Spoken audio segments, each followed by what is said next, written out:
Rapid fire में वापस जाते हुए अगर बिहार के सीएम बने तो पहला काम क्या कीजिएगा? मैं नहीं भी बनूंगा तो जिस परिस्थिति में मौजूदा मुख्यमंत्री जी जब फिर से एक बार मुख्यमंत्री पद की शपथ लेंगे तो जरूर बिहार फर्स्ट, बिहारी फर्स्ट की जिस सोच के साथ मैं आगे बढ़ रहा हूं, इसमें मैंने 5 चीजों को मैंने प्रमुखता पे रखा हुआ है। बट अगर आप कोई एक चीज उसमें से पूछना चाह रही हैं तो वो शिक्षा होगी। Good education is the need of the hour. जब तक बिहारी शिक्षित नहीं होंगे तब तक हम लोग जात पात धर्म मजहब की बेड़ियों से हम लोग बाहर नहीं निकल पाएंगे। तो अच्छी शिक्षा व्यवस्था बिहार में ही, मेरे बच्चों को कोटा ना जाना पड़े पढ़ने के लिए, वो व्यवस्था बिहार में ही हो, इस बात को सुनिश्चित कराना मेरी प्राथमिकता। नौकरी कैसे मिलेगी? पलायन सबसे बड़ा इशू है बिहार Absolutely. का। आप निकले, मैं निकली, जितने लोग आप देखिए हर जगह जाकर एक्सेल करते हैं, लेकिन वहां पर अवसर ही नहीं। वो कौन देगा?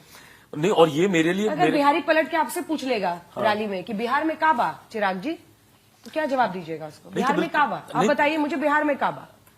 बिहार में धीरे धीरे वो व्यवस्था तैयार हो रही। नहीं सुनिए अंजना जी, ये ना थोड़ा सा इसको विस्तार में समझने की जरूरत होगी कि बिहार में अगर कुछ नहीं है तो उसका कारण भी क्या है, वो भी हम लोग को समझने की जरूरत है।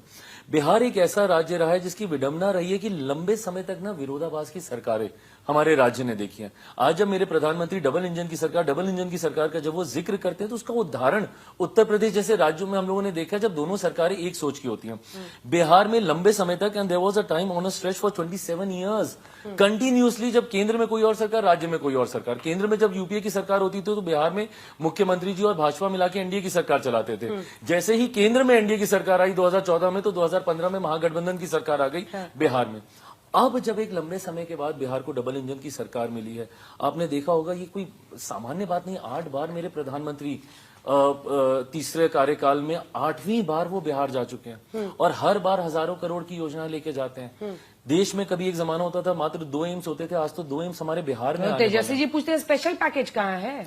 अरे तो प्रभु, इससे ज्यादा स्पेशल पैकेज क्या मिलेगा? और वो तो कतई ये सवाल ना पूछें। जब वो सत्ता में होते हैं तो उनकी भाषा बदल जाती है। निरंतरता तो रखें।